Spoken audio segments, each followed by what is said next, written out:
그래서 종교라고 하는 것이 초자연적이고 초인간적인 절대자에 대한 인간의 신앙 체계가 종교라 이렇게 할 수가 있습니다. 그 앞에서 봤듯이 인간은 누구나 행복한 삶을 원하죠, 그죠? 또 인간이 경험할 수 있는 여러 가지 불행이라든지 또 두려움, 공포, 죽음 이런 것에 우리가 벗어나고 싶어 하는 것이 우리 인간의 마음입니다. 그럴 때 이제 우리가 이제 이 종교에 대한 생각들을 하게 되는데, 오래전에 이제 이 조사가 있었어요. 어떤 조사가 있었냐면, 참 놀라운 이 조사 연구였는데, 우리가 예를 들면 그 미국에서 했던 조사예요. 미국에서 했던 조사인데, 그 미국인들에게 이런 질문을 했어요. 천국이 있다고 믿느냐? 천국, 그죠? 천국. 우리는 또 우리 입장에서 보면 우리가 불교에서는 극락이라는 말을 쓰는데, 극락이 있다라고 믿으세요? 믿는 사람 손 들어봐. 진짜? 아니 이렇게 확신이 없어갖고 이러면 곤란하죠. 극락이 있다고 생각하는 사람 손 들어보세요. 하는 사람 보세요. 안 든 사람은 뭐예요? 없다고 생각하는 거예요? 있는지 없는지 잘 모르겠어요? 그래도 이반은 좀 많은 편이구만. 그렇죠. 우리가 천국에 있느냐. 사실 천국은 가본 사람도 없고 어디 있다는 얘기도 들어본 적이 없어요. 그냥 저 하늘에 있다, 하늘나라에 있다. 이들이 이제 기독교인들이 생각하는 천국인데, 미국인들의 81%, 영국인들의 51%가 천국이 있다라고 믿는답니다. 이게 중요한 거예요. 그러니까 이 사람들은 이 믿음이 없으면 뭐예요? 기독교의 존재 자체가 성립이 안 돼요. 왜냐면 그들의 궁극적인 목적이 뭐냐? 천국에 가는 거거든. 근데 천국을 안 믿고 어떻게 기독교를 믿을 수 있어요? 말이 안 되는 거예요. 그러니까 미국의 81%, 영국인들의 51%. 또 중요한 것은 천국이 실제 한다라고 믿는 게 71%예요. 그렇기 때문에 미국 사회가 기독교의 그런 어떤 사상, 문화, 또 삶 그 자체가 되는 거예요. 예를 들면 우리가 이제 그 신라 시대 때 원효 스님 같은 경우는 늘 고통받는 사람들에게 극락이 있다는 것을 말씀하셨어요. 그래서 그 당시 신라인들은 전부 그 극락이라는 곳이 실제한다고 생각했던 거예요. 그러니까 뭐요? 모든 신라인들이 다 뭘 믿었어요? 불교를 믿은 거예요. 근데 우리가 예를 들면 지금 여러분들은 아직 이제 종교적인 확신, 종교적인 이해, 또 불교에 대한 어떤 믿음 이 자체가 안 갖춰졌기 때문에, 예를 들면 극락이 있느냐? 극락이 뭐 들어본 것 같기는 한데 그죠? 과연 극락이 과연 있겠냐? 이래 불신을 가질 수밖에 없는 거죠. 그러니까 지금 이 조사에서처럼 이 미국인들이 천국이라고 하는 천당이라고 하는 것이 실제하고 있고 그 다음에 그것이 실제한다는 믿음에 거의 한 70% 가까이가 나왔다는 것은 대단한 결과죠. 자 그러면 여러분들에게 있어서 과연 내가 살아가는 삶에 있어서 종교라고 하는 것이 필요한가? 종교가 필요할까? 이 생각을 한번 해보셔야 돼요. 내가 종교가 필요하다면 어떤 종교를 내가 믿어야 될까? 또 많은 종교 가운데 어떤 종교가 과연 참된 종교인가? 라는 생각을 가지라는 거예요. 이 오늘 수업의 이 주제의 핵심이 이겁니다. 그러니까 불교라는 종교를 내가 알기 이전에 먼저 이 문제를 먼저 생각하고 우리는 종교를 선택해야 돼요. 그래서 왜냐하면 우리는 앞에서 얘기했듯이 다종교사예요. 마치 종교 백화점이에요. 그 백화점에 많은 물건 중에 내가 어떤 하나를 골라야 되는데 그것을 어떤 것을 고를 것이냐 이 말이에요. 누가 고르라 해서 고를 것이냐, 저거 좋으니까 저거 사 할 것이냐, 아니면 내가 가지고 있는 가치로서 그것을 선택할 것인가. 때로는 그것을 잘못 선택했을 때는 뭐예요? 내 인생은 파탄으로 가는 거예요. 예. 그렇습니다. 그러니까 우리가 예를 들면 잘못된 종교를 선택함으로 인해서 집안이 거의 이혼은 말할 것도 없고 그냥 가장 파탄이 바로 일어나는 거죠. 이런 것들이 이제 우리 사회에서 일어나는 겁니다. 다음에 종교 신앙에 있어서 가장 중요한 것은 믿음이다. 이게 이제 제일 중요한 거예요. 믿음이에요. 믿느냐 안 믿느냐. 그러니까 교회 보세요. 교회 같은 경우는 목사님들 설교에 늘 하는 말이 믿습니까? 아니면 믿습니까? 믿느냐. 왜냐면 믿음이 갖춰지지 않으면 종교 자체는 이게 성립이 안 되는 거예요. 그래서 믿음입니다. 가장 중요한 것은 바로 뭐다? 믿음이에요. 이 믿음은 뭘로 통해서? 사람의 말과 언어를 통해서 나타내는 거예요. 여러분들이 법당에 와서 절을 하는 거, 그거 뭐예요? 종교적 믿음을 표현하는 거예요. 무슨 말인지 아시겠죠? 내가 법당에서 절을 하는 것은 내 종교적 믿음을 표현하는 거예요. 내가 경을 읽는 것, 이것은 종교적 믿음을 말로써 표현하는 거예요. 다른 종교도 마찬가지입니다. 그래서 마음의 거짓없는 성실을 나타내는 것이 바로 믿음이다. 그러니까 종교적 믿음은 초자연적인 것을 진리로서 용인하는 마음의 작용이다. 이 말은 좀 어렵게 쓰여져 있지만은 종교적 믿음이라는 것은 어떠한 조건, 어떠한 상황을 초월하는 거예요. 그러니까 여러분들이 예를 들면 여러분들이 가지고 있는 생각으로 판단을 하고 기준점을 삼거나 이래서는 안 된다라는 거예요. 예를 들면 하나님이 이 세상을 창조했다. 기독교인들은 그것을 뭐예요? 믿죠. 근데 창조설과 항상 대두되는 것이 뭐냐면 과학이 발달됨으로 인해서 뭐예요? 진화론이라든지.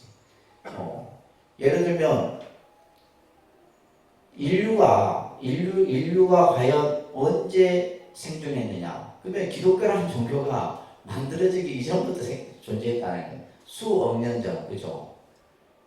과학은 계속해서 과학은 모든 것을 자꾸 밝히려고 하죠. 종교의 영역까지도 계속 밝히려고 합니다. 뿐만이 아니라 예를 들면 부활의 문제라든지 천국의 문제라든지 이런 문제들은 우리가 가지고 있는 어떤 과학의 영역이 사실은 침범해서는 안 되는 영역이죠. 예전에 그 줄기세포 여러분들 기억나실 거예요. 그죠? 줄기세포. 황우석 박사죠. 그죠? 이 줄기세포를 가지고 나왔을 때 기독교나 카톨릭에서는 반대를 했어요. 그 이론에 대해서. 왜? 생명은 신만이 다루는 건데 과학자가 그 새로운 생명을 만들어내는 거잖아요. 그죠? 줄기세포는. 그죠? 또 서로 다른 염색체를 통해 갖고 다른 생명을 만들어내는 거잖아요. 그러니까 기독교에다가 엄청난 반대를 했단 말이에요. 근데 불교는 불교의 교리는 과학적 이론을 바탕으로 한 교리이기 때문에 불교에서는 그것을 찬성을 했어요. 그래서 황우석 박사를 지대해서 지금도 이제 계속해서 그 연구를 하고 있답니다. 하고 있고 제가 얼마 전에 그 황우석 박사가 만든 화장품을 선물로 받았는데요. 어디에 있는가 써보진 않았는데 내가 요즘에 이제 하여튼 다양한 그런 연구를 하시는가 봐요. 그래서 또 심지어는 기독교의 고등학교인데 생물 선생이 신의 창조론을 부정해요. 기독교 학교에서. 그러면서 이 선생은 뭐예요? 진화론을 하는 거예요. 그래서 이 진화론의 문제를 가지고 실제 미국에서 법원까지도 이게 지금 가는 경우가 있어요. 그렇듯이 이제 예를 들면 창조, 부활, 천국, 우리가 예를 들면 극락, 예를 들면 우리가 열반, 이런 어떤 불교에서는 사리, 이런 문제들까지도, 이런 문제들이 이제 과학의 입장에서는 그것을 규명하려고 하고 그 어떤 것을 밝히려고 하지만은 종교의 영역은 뭐다? 그것은 절대적인 세계의 영역이다. 그것은 그냥 믿는 거예요. 그냥. 이게 종교입니다. 아셨죠? 아시겠어요? 그래서 종교적 믿음이라는 것은 초자연적인 것을, 초자연적이라는 말은 어떠한 조건과 상황을 초월한다 이 말이에요. 우리가 가지고 있는 가치 기준으로 판단할 수 그죠? 없어요. 그것을 받아들이는 마음이 바로 종교적 믿음이에요. 그래서 그것을 가지고 예를 들면 따지고 들고 이러면 뭐예요? 기독교에서는 이단이라고 그러고 사탄이라고 합니다. 그냥 믿어야 되는 거예요. 자, 그랬을 때 이제 여러분들에게 종교 선택의 기준을 삼으라 했을 때 이 지금 문제가 이제 오늘 수업의 가장 핵심이에요. 종교 선택의 기준을 우리가 이제 가질 때 첫째는 종교는 인간의 본질적인 궁극적인 물음이라는 것은 본질적인 물음이에요. 우리가 살아가는 데 있어서의 가장 본질적인 물음에 해답을 줄 수 있는 종교여야 된다. 이런 종교라면 여러분들이 종교를 선택하시라는 거예요. 본질적인 것. 그러면 인간이 가지고 있는 가장 본질적인 문제는 뭡니까? 결국 삶과 죽음에 대한 문제죠. 그래서 이제 기독교 같은 경우는 영생에 대해서 얘기를 하고, 불교는 뭐요? 생사로부터 벗어나는 길을 얘기하고, 이렇게 얘기를 하는 거예요. 그래서 인간의 본질적인 문제에 대한 답을 줄 수 있어야 되고, 그 다음에 두 번째는 종교는 믿음에 관한 책이다. 믿음에 관한 책. 앞에서 종교에서 가장 중요한 것이 바로 믿음이라고 그랬어요. 그죠? 그래서 믿음이 없는 자는 종교신앙 생활을 할 수가 없는 거예요. 그래서 믿음이 그만큼 중요한 겁니다. 그래서 우리가 불교에서도 제일 첫 번째 단계가 믿음이에요. 믿음의 단계로부터 들어갑니다. 그래서 뭐 화엄경이 됐든 여러 경전에서 보면 전부 믿음을 가지고 얘기를 해요. 세 번째가 이게 아주 중요한 또 개념이죠. 그죠? 종교는 인간에게 뭐다? 완전한 행복, 영원한 행복을 가져다 줄 수 있는 것이 이 종교예요. 우리가 이제 예를 들면 여기서의 완전한 행복이라는 것은 영원한 행복이에요. 일시적이고 한정적인 행복이 아니에요. 일시적이고 한정적인 것은 우리가 말하는 세속적 행복이죠. 여러분들이 이제 추구하는 행복은 세속적 행복입니다. 돈, 명예, 권력, 부귀 이런 것들은 뭐예요? 세속적인 행복이에요. 세속적인 행복은 반드시 뭐가 따른다? 고통이 따른다. 뭐가 따른다고요? 고통이 따른다. 그것이 나한테 주어지면 좋긴 하지만 그에 따라서 뭐가 생기는 거예요? 괴로움이 생기는 거예요. 누구나가 로또가 당첨되면 수십억이 생기면 좋겠지만 뭐요? 생기는 순간 괴로움이 생깁니다. 반드시 괴로움이 생겨요. 그래서 로또 당첨된 사람 치고 잘 산 사람 얘기 들어본 적 있어요? 없어요. 못 삽니다. 그래서 우리가 이 세속적인 행복이라는 것은 항상 뭐가 수반이 된다? 괴로움이 따르는 거예요. 그래서 여러분 그렇잖아요. 뭐 돈이 있으면 돈이 있어서 괴롭고, 없으면 없어서 괴롭고, 자식이 있으면 있어서 괴롭고, 다 그죠? 뭔가 내가 주어진 만큼 왜 이 괴로움이 따르냐면 우리는 뭘 모르기 때문이에요. 만족을 모르기 때문이에요. 그러니까 소욕지족이라는 말이 있잖아요. 적은 것에 만족하면 되는데 우리 절대 만족 못합니다. 저도 만족 못해요. 이거 찍고 나니까 또 다른 거 찍고 싶고 그래요. 끊임없이 뭔가를 하려고 하는 게 인간의 본능이에요. 인간의 본능입니다. 그래서 여러분들 얼마 하면 돈 걱정 안 하고 사실 것 같아요? 한 20억? 20억만 있으면 행복할 것 같습니까? 20억도 작은가 봐요. 근데 20억이 있으면 뭐예요? 우리 인간은 그걸 가지고 40억을 만들고 싶은 거예요. 그러니까 40억 만들다가 조금 망하는 거지. 이제. 인간의 그 욕망은 부처님께서 뭐라 했냐? 이 허공을 채우고도 남는다. 우리가 가지고 있는 욕심이라는 이 마음은 이 허공을 덮고도 남을 만큼 크다는 것이 인간의 욕심이에요. 그러니까 한정이 있어요, 없어요? 한정이 없는 거예요. 그래서 반드시 뭐가 따르냐? 괴로움이 따르는 거예요. 그냥 내가 적은 것에 만족하고 그 적은 것에서 행복을 찾으면 되는데 우리는 절대 못 그린다는 거예요, 인간은. 반면에 종교적 행복은 완전하고 절대적 행복이에요. 그래서 우리가 아이러니하게 보면 행복 지수를 측정을 할 때, 그죠? 보면 가난한 나라일수록 행복 지수가 높습니다. 행복 지수가 높아요. 이제 그게 이제 왜냐하면 뭐 또 상황이 다르겠지만은 그래서 또 뭐 물질적인 것이 풍족할수록 뭐가 또 많아요? 자살률이 많고 유럽 같은 데는 자살률이 많습니다. 다 갖춰져 있으니까 할 게 없는 거예요. 그러니까 뭐예요? 삶에 대해서 무의미하지. 그래서 종교적 행복이라는 것은 결국 인간에게 영원한 자유를 가져다 주는 겁니다. 또한 종교는 세상을 평화롭게 만듭니다. 종교가 우리가 가지고 있는 인간의 이기적인 욕심, 결국 이 코로나19도 결국 인간의 이기적인 욕심에서 만들어진 거예요. 인간의 과학자들도 그렇게 봅니다. 뭐 지금 뭐 중국의 연구소에서 나왔다 뭐 이런 얘기들도 있지만은 결국 그것 또한 인간의 이기적인 욕심이에요. 그들이 가지고 있는 욕심에 의해서 만들어진 겁니다. 그렇기 때문에 종교라고 하는 것은 절대적 다른 사람에 대한 이타의 마음. 그래서 그런데 이제 아이러니하게도 보면 종교로 인해서 분쟁과 갈등이 빚어지고 있는 것이 현실이에요. 이 종교를. 그래서 우리가 종교를 크게 얘기를 할 때 그 종교가 발생된 모습을 보면 이해하기가 쉬워요. 그래서 이제 종교학자가 숲의 종교라는 말을 써요. 숲의 종교와 사막의 종교. 숲의 종교는 무슨 종교겠어요? 동양이죠, 동양. 동양의 종교는 숲의 종교라고 해요. 반면에 사막의 종교는 뭐예요? 서양이죠. 그래서 숲의 종교의 가장 대표적인 것이 바로 뭐예요? 불교예요. 기독교입니다. 그죠? 이 숲이라고 하는 것은 뭐예요? 함께 더불어 존재하잖아요.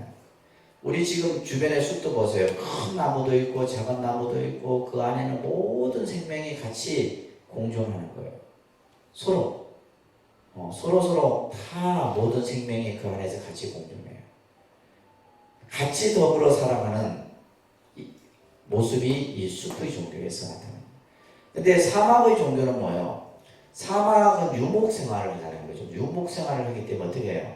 항상 옮겨 다녀야 되고 좋은 땅이 있으면 뭐예요? 정복을 해야 되고. 그러니까 이 사막의 종교로는 정복력이 강해요. 그러니까 늘 뭐예요? 끊임없이 전쟁을 일으키는 거예요. 그래서 십자군 전쟁 이런 것들이 그래서 만들어지는 거예요. 계속해서. 그러니까 우리가 예를 들면 이 사막의 종교에서 발생된 기독교가 보면 다른 나라 영토를 침탈하고 그래서 가장 뭐예요? 식민 지배를 많이 지배했던 영국, 프랑스 이런 나라들이잖아요. 그죠? 이해됩니까? 이런 나라들이 식민 지배를 다른 나라에 가서 자기들의 사상, 문화 이것을 심으려고 식민 지배를 많이 했던 나라들이 이런 나라예요. 그래서 이 숲의 종교와 사막의 종교에서 그러니까 지금도 이제 이 사막의 종교는 보면 똑같은 기독교인데도 뭐요? 기독교, 이슬람, 회교 자기들끼리 끊임없이 아프가니스탄, 뭐 IS 이런 것들이 전부 여기서 다 만나요. 이게 뭐 국가의 애국심에서 이런 현상이 나타나는 게 아니라 전부 종교입니다. 종교. 이 종교가 무서운 거예요, 사실은. 그래서 칼 야스퍼스라고 하는 종교학자는 세계적인 종교 중 종교를 명분으로 전쟁을 일으키지 않은 나라는 아는 종교는 불교뿐이다 이런 얘기를 했다고 하죠. 자, 그 다음에 우리가 종교의 기원을 보게 되면 여기에 이제 이 종교의 기원을 여러분들이 좀 잘 이해를 하시면 좋을 텐데요. 막스 밀러라고 하는 사람이 이런 얘기를 했어요. 한 종교를 아는 사람, 한 종교를 아는 사람은 아무 종교도 알지 못하는 것이다. 그러니까 우리는 뭐예요? 우리나라처럼 다종교 사회에서 살기 위해서 뭐예요? 여러 종교에 대한 이해를 여러분들이 같이 가지고 계세요. 예를 들면 나는 불교 신자니까 불교만 해. 아니에요. 기독교도 알아야 되고 다른 종교도 알아야 돼요. 그래서 한 종교를 아는 것은 아무 종교도 알지 못한 것 같다. 이런 얘기를 했습니다. 막스 밀러가. 자, 우리가 보통 이제 종교의 그 이제 시원을 찾을 때 제일 먼저 나타난 종교의 모습이 자연 숭배 신앙 형태입니다.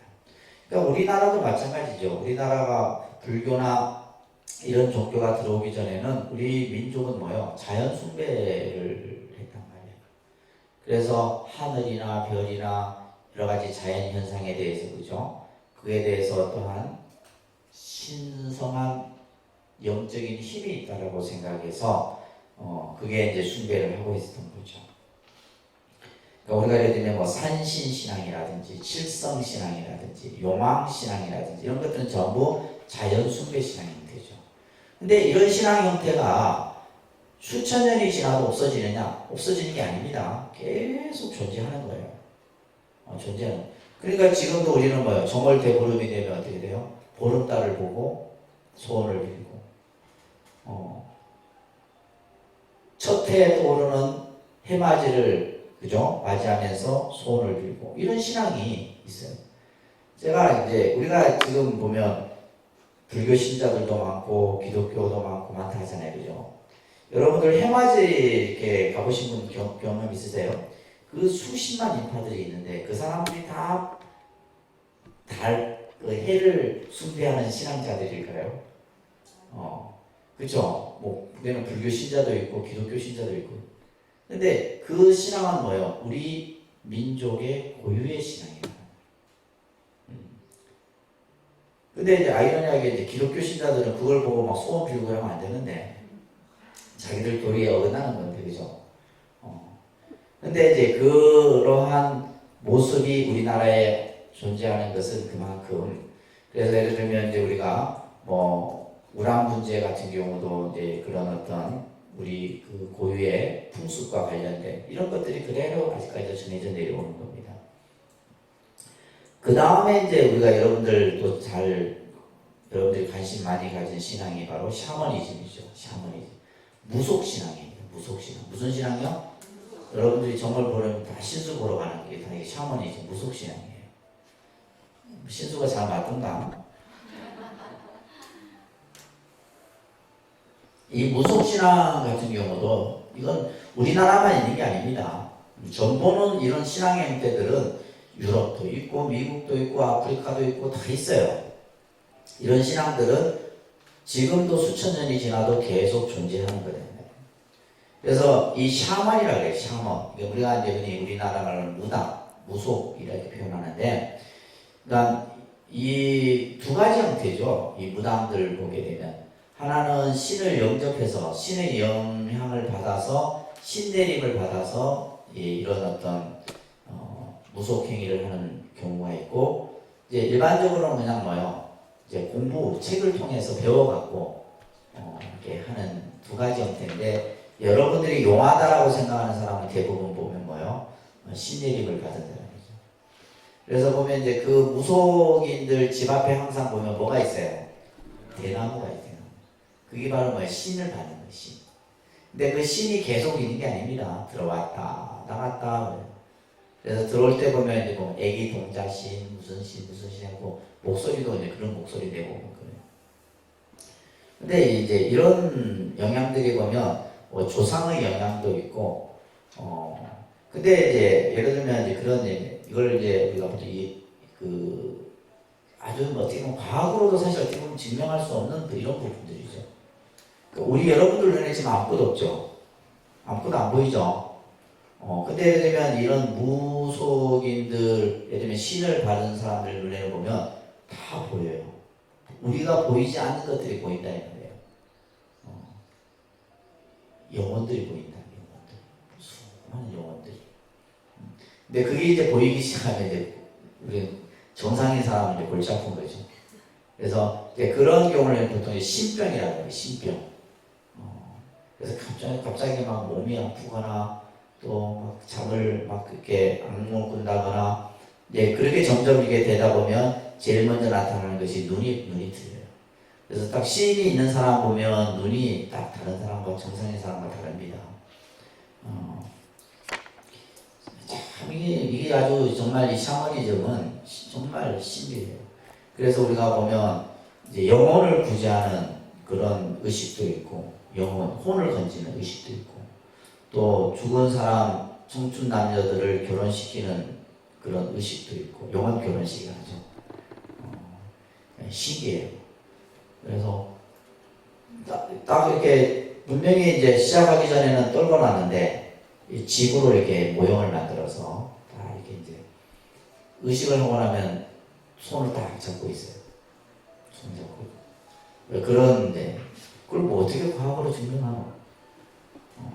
그리고 예를 들면 이제 영혼을 건지는 경우 같은 경우도 이제 보면 특히 이제 물에 빠져주고 그러니까 우리가 시체는 건지더라도 혼을 건져야 되거든. 시체만 건지면 되는 게 아니거든요. 그 혼을 건져. 그래서 우리가 보통 교통사고 같은 경우도 그 혼을 건져야 돼요. 그런 의식들이 있습니다. 이것들이 전부 하여튼 묘한 것들이에요.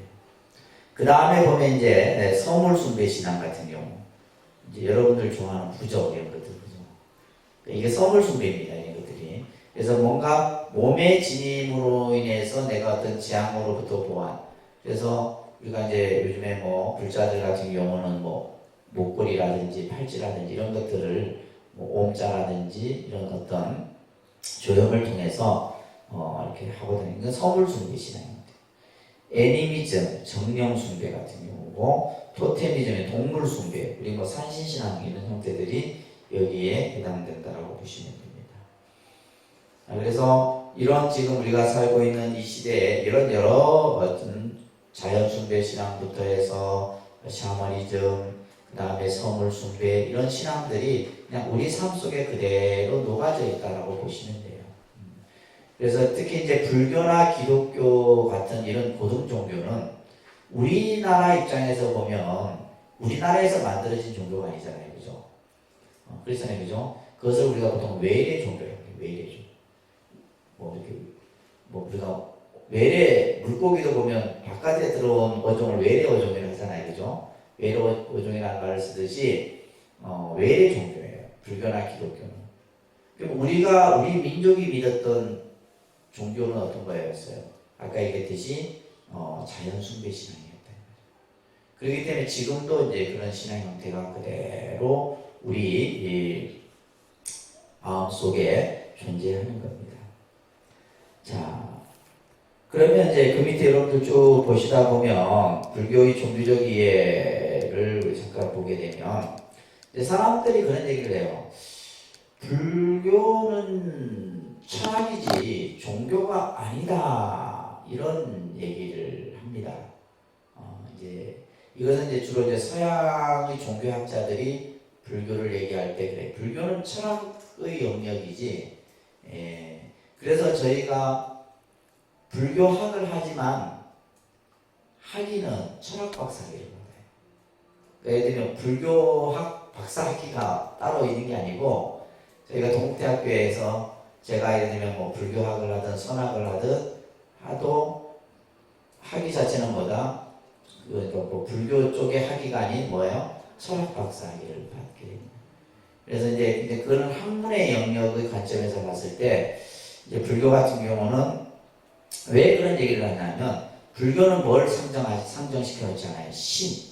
그러니까 우리가 종교라고 하는 것은 신을 상정해야지 종교라고 얘기할 수 있는데 불교는 부처님은 신이 아니지 않느냐 이렇게 이제 얘기를 하는 거죠. 근데 이제 우리가 보시면 불교는 과연 신이 없는 종교일까? 신 없는 종교냐라고 했을 때 답은 뭐다? 그렇다. 불교는 신을 종교의 대상으로 선정. 우리가 예를 들면 부처님을 신으로 보지는 않잖아요. 그죠? 신으로 보지는 않습니다. 그렇지만은 불교는 뭐다? 무신론이면서 또는 유신론이기도 하다. 이 말에 안 써있죠? 불교는 무신론이면서 때로 또는 유신론이기도 하다.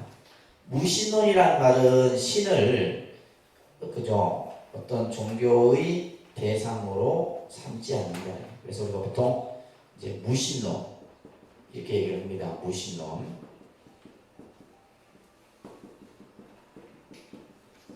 이제 반대는 유신론이죠. 그죠? 그래서 불교는 무신론이지만 또는 그렇지만 유신론이기도 하다. 이 말은 뭐냐면, 자, 불교는 지금 부처님만 어떤 신앙의 대상으로 우리가 삼는 것이 아니라 이쪽에 보면 뭐예요? 수많은 신들이 있죠. 그죠? 수많은 신들이 있다.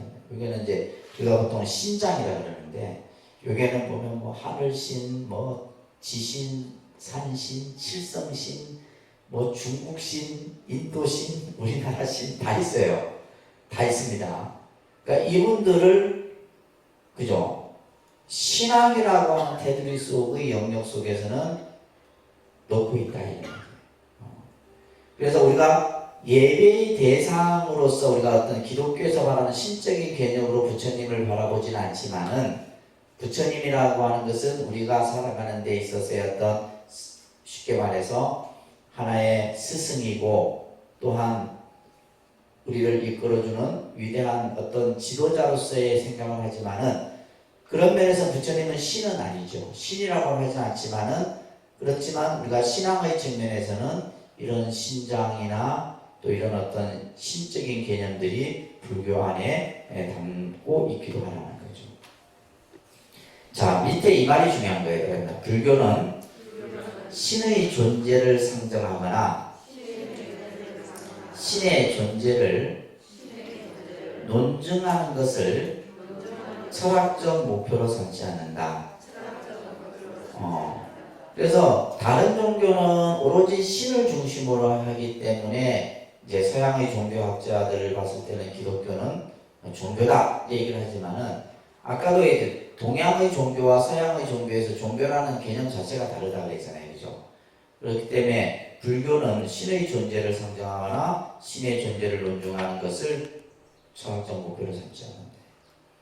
무신론이라는 말은 유신론의 대비되는 개념으로 불교가 무신론이라고도 단정하는 것 또한 애매하다.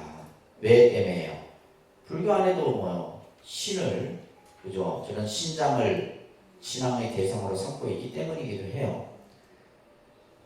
사랑합니다. 불교는 기독교와 같이 신앙을 중시한다.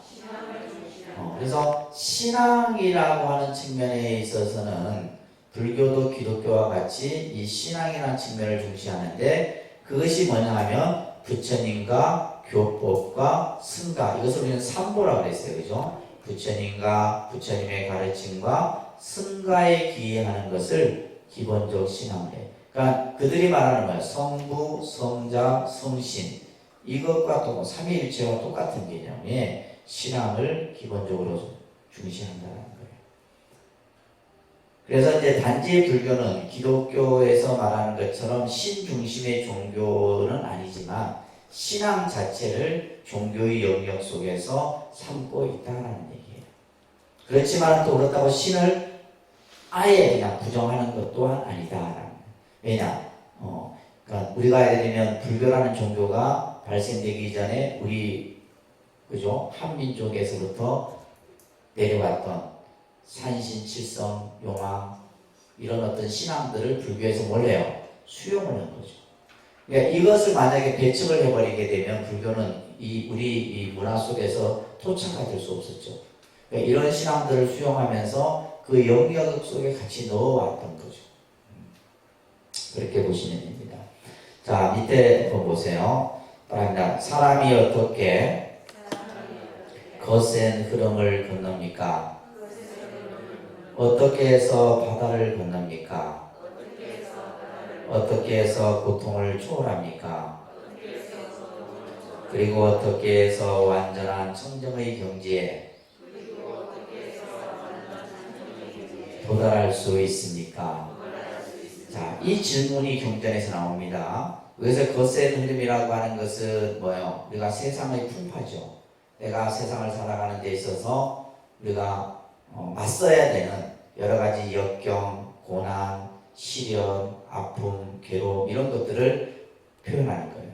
어떻게 하면 내가 그것을 건널 수 있느냐 이거예요. 여기서의 바다라고 하는 것은 생과 사의 바다예요. 우리가 생과 사의, 결국 우리가 죽음이라는 것은, 그죠? 저 바다를 건너가는 것 같다. 이렇게 비유를 하거든요. 그래서 생사의 바다. 또 우리가 살아가는데 고통. 얼마나 많은 고통들이 우리가 겪으면서 살아가는. 어떻게 이 고통을 초월할 수 있느냐. 그리고 완전한 깨달음의 경지에 돌아갈 수 있느냐? 라는 질문에 대해서 부처님께서는 말합니다. 사람은 신앙으로서 거센 흐름을 건너고 정진으로서 바다를 건넌다. 근면으로서 고통을 초월하고 지혜로서 완전한 청정의 경지에 도달한다. 이 말 꼭 명심하십시오. 우리가 세상을 살아가는데 신앙이 내가 살아가는 거센 그 풍파를 건네줄 수 있다. 그러니까 종교적 믿음을 가지라는 거예요. 그죠? 그러면서 또한 어떻게 해서 우리가 저 생사의 바다를 건널 수 있느냐. 정진, 끊임없이 내가 부지런히 노력하고 나아감으로써 그것을 건널 수 있고, 또한 어떻게 해서 고통을 초월하느냐. 근면함으로써 초월할 수 있고, 지혜로서 경지의 청정한 경지에 도달할 수 있다. 이런 말씀을 수타니파타에서 부처님께서 하고 계십니다. 자, 아무튼 여러분들이 이러한 개념들을 바탕으로 해서 좀 우리가 주변에 여러 가지 이 종교가 때로는 사회적 순기능도 하고 때로는 역기능도 하고 여러 가지 측면이 있습니다. 중요한 것은 여러분들이 종교를 잘 선택해서 올바른 종교를 선택해야 되겠죠, 그죠? 올바른 종교를 선택해서 그 종교를 잘 믿고 따를 수 있도록 여러분들이 했으면 좋겠습니다. 여기까지 해서 종교로 인해서 여러 가지 문제들이 일어나죠, 그죠? 특히 우리나라는 여러 종교들이 함께 공존하고 있습니다. 그래서 저쪽에 다른 나라의 학자들의 입장에서 보면 굉장히 특이하다 그래요. 보통 우리가 이제 미국은 기독교가 중심이고, 그죠? 유럽이나 이런 데는 카톨릭이 중심이고, 또 동남아는 불교가 좀 중심이고, 또 저 중동은 이슬람 이쪽이 중심인데, 우리나라 같은 경우는 불교도 있고, 기독교도 있고, 이슬람도 있고, 온갖 종교들이. 또 처음에는 이제 불교가 하나의 종교의 모습으로 들어왔지만 지금은 어때요? 불교 안에서도 파가 100개, 150개 파가 나눠져 있어요. 그러다 보니까 이제 똑같은 불교지만은 그 종파에 따라서 가지고 있는 여러 가지 종교적 개념이라든지 또 색깔들이 좀 각기 다 달라요. 또 불교만 그런 게 아니고, 그죠? 기독교도 하나의 기독교도 여러 파가 있지만은 그 종파만 해도 200개가 넘는 200개 가까운 그런 종파들이 있고, 뿐만이 아니라 요즘에는 이제 신흥 종교 집단, 새롭게 이제 만들어지는 종교 집단들이 또 나타나고, 여러분들이 이번에 코로나19로 인해서 신천지라는 신흥 종교 집단을 처음 알게 됐을 텐데, 저는 한 몇 년 전에 그 종교 집단을 알게 됐었는데, 근데 상상한 외로 그 교단 자체가 굉장히 규모가 크다는 것을 이번에 보고 깜짝 놀랐어요. 아무튼 우리가 이렇게 다양한 종교가 공존하는 시대에 특히 우리 한국 사회는 이런 특징들을 가지고 있죠. 우리가 앞에서도 봤듯이 종교가 구성하는 데 있어서 세 가지의 요소가 먼저 갖추어져야 된다라는 말씀을 드렸어요. 그죠? 그래서 첫 번째는 그 종교를, 그죠? 일으킨 교조라고도 또 얘기를 합니다. 그죠?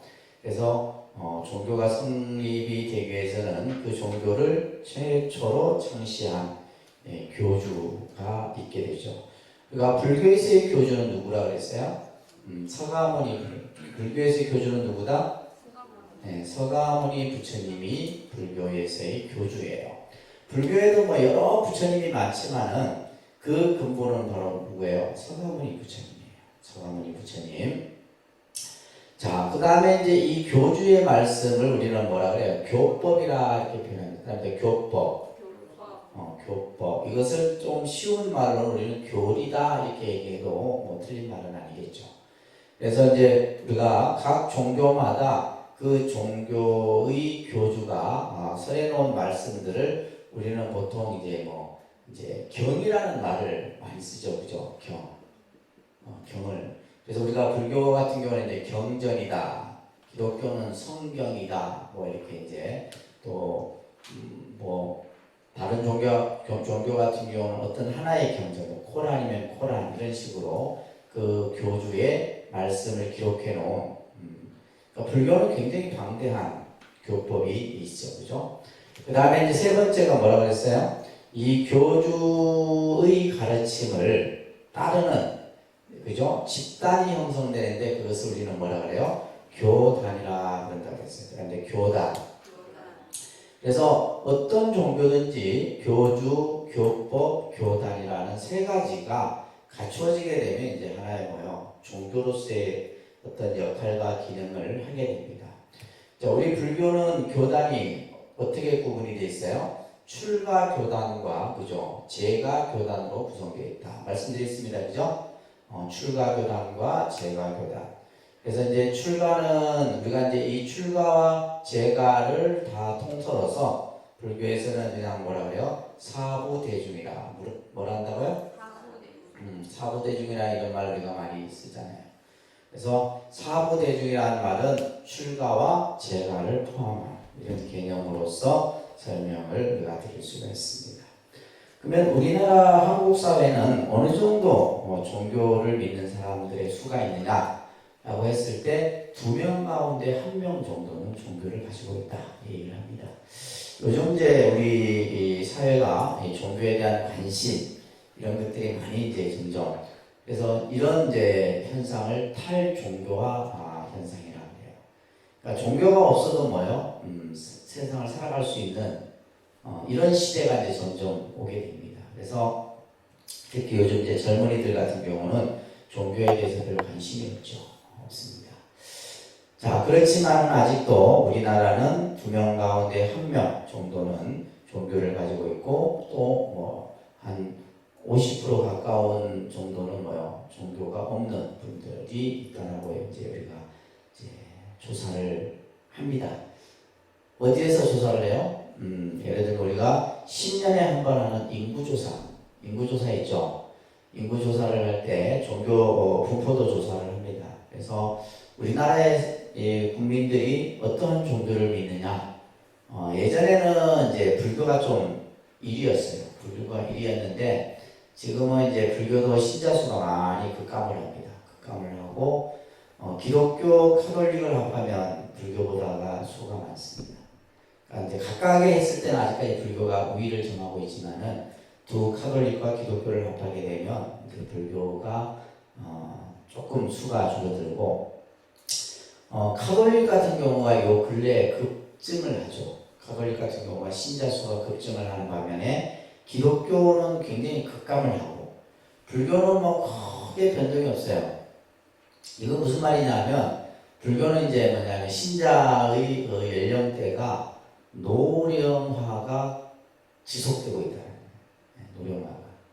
그래서 이건 상당히 심각한 거죠. 그래서 우리가 정부도 보면 이제 인구의 어떤 분포도 현황을 통해서 이제 초노령화 시대, 그죠? 그 속도가 빠른 거예요. 불교도 지금 굉장히 빠릅니다. 그래서 젊은 세대들이 불교에 관심을 갖는 비율이 이제 많이 적어지고 있다. 아무튼 이 종교라고 하는 것을 우리가 이제 오늘 공부를 좀 하게 될 텐데 다 하지는 못하고 조금 우리가 볼 수 있는 데까지만 좀 보고 다음 시간에 또 연결해서 보도록 하겠습니다. 그러면 인간이 언제부터 종교에 대한 관심을 갖게 됐느냐? 좀 오래전부터죠, 그죠? 우리는 예전에는 지금과 같이 과학이 발달되었 이 시대는 어떤 자연의 여러 가지 현상들, 우리가 대표적인 것이 요즘에 보면 하도 오늘 비 온다 하면 비 오잖아요, 그죠? 기상청의 일기예보가 많이 확률이 많습니다. 정확한 확률이 많은데 태풍, 지진, 이런 해일 이런 것들. 그러니까 옛날에는 뭐예요? 과학이 발달되지 않았을 때는 그런 현상들을 사람들은 뭐라 생각했어요?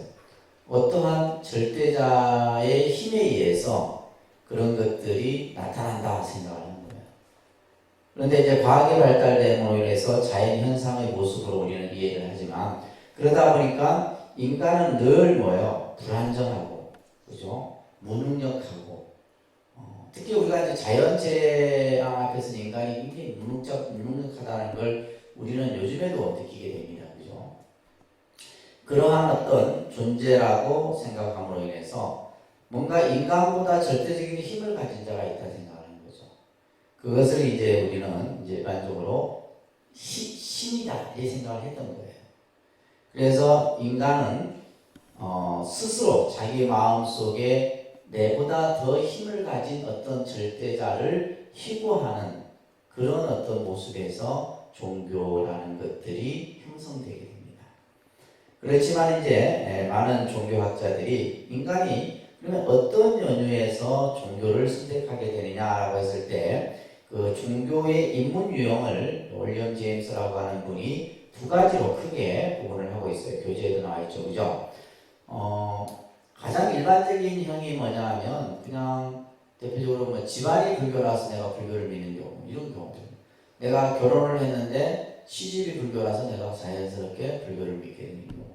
또 친한 친구가 믿는 종교가 불교니까 친구 따라 그죠? 저희 가서 또 불교를 믿는 경우. 이런 경우들은 그냥 자연스러운 경우예요.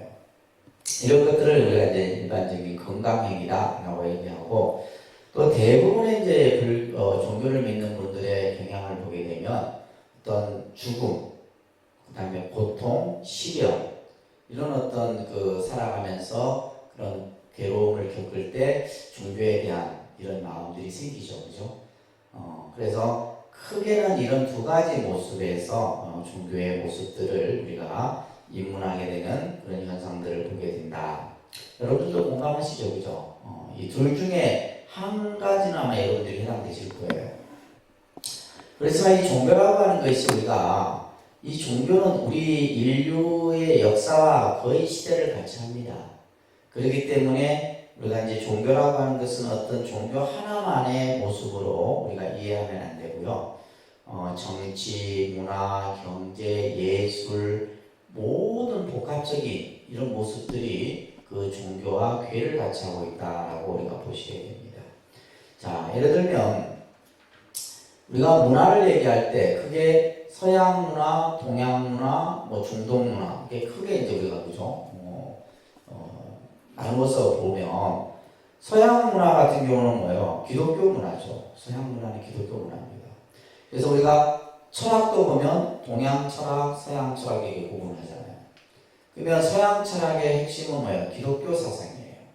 동양 철학의 핵심은 불교와 유교가 중심이고 이렇듯이 서양 문화를 우리가 알려고 하면 기독교를 알아야 돼요. 우리가 예를 들면 서양 철학을 공부하려고 하면 성경을 이해해야 됩니다. 그건 어쩔 수 없어요.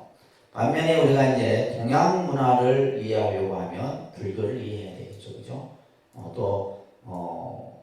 뭐 문화뿐만이 아니라 역사도 마찬가지죠. 또 경제도 마찬가지입니다. 또 반면에 이제 중동 문화 같은 경우는 회교를 이해하지 못하면 중동 문화를 이해하지 못하는 거예요. 그래서 우리가 사실은 이런 뜻이 종교라고 하는 것이 문화, 경제, 역사 또 우리의 어떤 사회적 간섭 이런 것까지도 전부 다 포함이 되어 있는 겁니다. 얼마만큼 그 영향이 크냐면요. 예를 들면 우리나라 같은 경우는 산명, 지명 이런 거 보면 저 대부분이 여러분들 불교 용어가 가까운 산명과 지명. 대표적인 것이 우리 불모산도 마찬가지, 그죠? 이 장유의 불모산이라는 산 이름도 불교와 관련된 있는 거. 그 다음에 뭐 저게 무학산, 마산의 무학산, 또 천주산, 구룡산 전부 다 불교와. 여러분들 울산에 가면 뭐요? 문수로 이런 것들, 문수경 이런 데 있고, 그죠? 또 대구에 가면 반야로, 다 문수, 반야, 뭐 이런 뭐. 그러니까 우리나라 같은 경우는 1700년 동안에 이 불교라고 하는 것이 외국에서 들어왔지만 우리 하나의 문화와 또 우리의 삶과 그 속에서 녹아져 있다는 거예요. 그만큼 그렇기 때문에 우리가 예를 들면 종교 하나만 한 면만 보고 얘기하면 안 된다는 거죠. 엘리에다라고 하는 사회학자는 종교는 문화적 산물이다 이런 얘기를 했어요. 종교는 문화적 산물이다. 그래서 이제 요즘에 우리 21세기의 키워드는 뭐예요? 문화예요. 문화를 빼놓고는 사실 뭐 어떤 것을 얘기할 게 없어요. 그래서 요즘에 이제 우리가 절에서도 이제 건물을 지어도 그냥 절을 짓는 게 아니죠. 저희 독립선언도 마찬가지예요. 절만 지어갖고 매력이 없어요. 그래서 저희도 뭐요? 복합 문화 공간. 근데 그러니까 문화에 반드시 뭘 또 붙여요? 복합이라는 단어를 붙인대요. 그래서 복합 문화 공간이라고 하는, 그러면 복합 문화 공간이라고 하는 것은 그 안에는 뭐예요? 종교도 있고 또 여러 가지 우리 어떤 생활 속에서 다양하게 뭐 배울 수 있는 여러 가지 기능도 있고 또 뭐 어떤 생산 기능도 있을 수 있고 또 배울 수 있는 그런 어떤 공간도 있을 수 있고 그죠? 그래서 요즘의 대세는 뭐다? 복합 문화 공간이다. 제가 이제 어저께도 며칠 전에도 부산의 송정에 쿠무다라고 하는 이제 제가 어떻게 보면 하나의 롤 모델로 삼았던 데가 그게죠. 그 쿠무다인데 송정 바닷가가 쫙 보이는 곳에 8층짜리 이제 복합문화공간. 그래서 이제 복합문화공간 명상센터. 그래서 쿠무다 이런 식으로 이제 지금 신축을 하고 있는데 그게는 이제 어떻게 들어가냐면 우리는 복합문화공간이지만은 종교적 기능이 좀 많은 좀 그런 이제 이 공간 배치를 해놨고 그게 같은 경우는 말 그대로 이제 문화 공간이 더 많아요. 공연장도 있고, 그 다음에 레스토랑도 있고, 심지어는 레지던스 호텔도 있어요. 완전히 신기해. 그러니까 이제 사찰이 그런 이제 영역까지도 확대해 간다는 거죠. 그래서 그 스님 이 아이디어가 상상을 초월합니다. 그래서 되게 신선하죠. 조류에 이제 콘도미니엄 같은 레지던스가 있어갖고 아주 최고급으로 히노키는 뭐 그걸로 해갖고 편백이나 이런 걸로 해갖고 완전 힐링할 수 있는. 그럼 그 안에서 뭐예요? 그런 숙박도 하면서 밑에 내려가서는 뭐죠? 명상도 하고 차도 배우고 뭐 쿠키 이런 것도 만들 수 있는 거 커피도 하고 뭐 공연도 보고 그러니까 그 안에서 뭐 다 이루어져요. 요즘 우리가 흔히 말하는 현대의 그런 어떤 모든 문화적인 이런 생활들이 다 그게 이제 하나의 대세네, 대세. 아시겠죠? 그러니까 여러분들이 와서 보면 무슨 절이 이래? 그러니까 아직 시대적 감각이 떨어진 분들이에요. 어떤 분은 야 절이 이렇게 변할 수 있느냐. 그 사람은 뭐예요? 시대를 좀 잃는 사람이에요. 여러분은 어디에 해당돼요? 네. 대부분 사람들은 절이 뭐 그냥 어떤 더 고리타분한 분은 절이 산에 있어야지 왜 이렇게 이런 분들은 답이 없습니다. 그래서 그만큼 이제 이 문화와 종교와 또 이것은 뭐 뗄래야 뗄 수 없는 그런 거죠. 심지어는 우리가 예를 들면 우리나라 문화재의 70%가 예를 들면 국보, 지방문화재, 보물 70%가 전부 불교 문화재예요. 불교 문화재입니다. 그러니까 우리나라의 문화는 결국 뭐다? 불교와 관련될 수밖에 없다는 거죠. 자, 그런 측면을 여러분들이 이해하면서 우리가 이제 종교라는 용어를 여러분들이 보시게 되면 뭐 여러 가지 이제 대학에서 우리가 흔히 하는 뭐 이런 개념들이 설명이 되어 있는데 우리가 보통 종교하면 우리가 이제 일반적으로 얘기하는 종교하고 종교학자들이 이 종교적 관점에서 보는 종교의 개념하고 또 그 다음에 이제 또 달라요. 다 보는 관점마다 조금 차이가 있는데 우리가 예를 들면 동양 문화권에서 쓰여지는 종교의 개념하고 서양에서 보는 종교의 개념이 다릅니다. 첫째 뭐부터 달라요? 글자부터 다르죠, 그죠? 글자부터 달라요. 예를 들면 우리가 이제 이 종교하면 동양문화는 뭐 우리가 뭐 예를 들면 어쨌든 간에 뭐야 한자 문화권이죠. 동양문화는 그 이 한자라고 하는 중국의 영향을 우리가 무시 못하는 겁니다. 그러니까 실제 우리가 쓰여지는 이 말은 한국말이지만은 그 한국말 속에 뭐가 있어요? 대부분의 그것은 다 뭐예요? 한자로 표현이 될 수 있는 것들이다. 순수 우리나라 말은 같지가 않습니다. 그래서 예전에는 뭐예요? 이제 또 신문에 보면 한자가 쭉 남아 있으면 사람들이 한자 다 빼고 읽어. 대충 감으로. 지금은 이제 한글로 다 표기가 되니까 여러분들이. 근데 한글로 표기가 되니까 뭐예요? 이 한자는 뜻을 많이 가지고 있거든. 다양하게 해석을 할 수가 있단 말이에요. 이제 그런 면에서 좀 한글이 조금은 그죠? 조금은 부족한 부분이 있는데, 우리가 이제 종교라고 하는 동양문화권에서 이 종교의 개념은 근본 가르침이다. 이 종자가 근본, 마루 종자인데, 이 말이 무슨 말이냐면, 진리다 이 말이에요. 진리의 가르침, 세상의 이치에 대한 가르침이 종교예요. 근데 반면에 서양 문화권에서의 종교라는 말은 릴리전이라고 이렇게 이제 영어에서는 표현을 하죠. 이 릴리전의 용어의 뜻을 보게 되면 이 서양 문화권에서는 반드시 뭐요? 신이 상정이 되는 거예요. 동양 문화권에서는 신이 없어요. 신의 개념이 없다 이 말이에요. 유교도 마찬가지고 불교도 마찬가지예요. 신의 개념이 없어. 근데 서양 문화권에서는 뭐다? 이 종교라는 개념이 뭐예요? 신과 인간이라고 하는 두 관계를 설정해 놓고 종교의 개념을 이해한다. 이게 중요한 아주 그 개념입니다.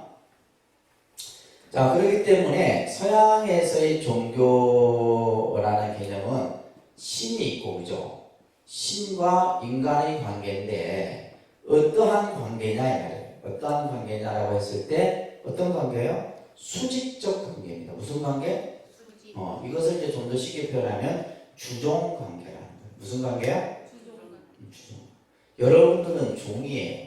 여러분들이 만약 교회를 다닌다 하면, 여러분들은 종이고, 하나님은 나의 주인이에요. 나는 그게 싫어서 나는 교회를 합니다. 내가 왜 종이 돼야 돼? 네, 그렇잖아요.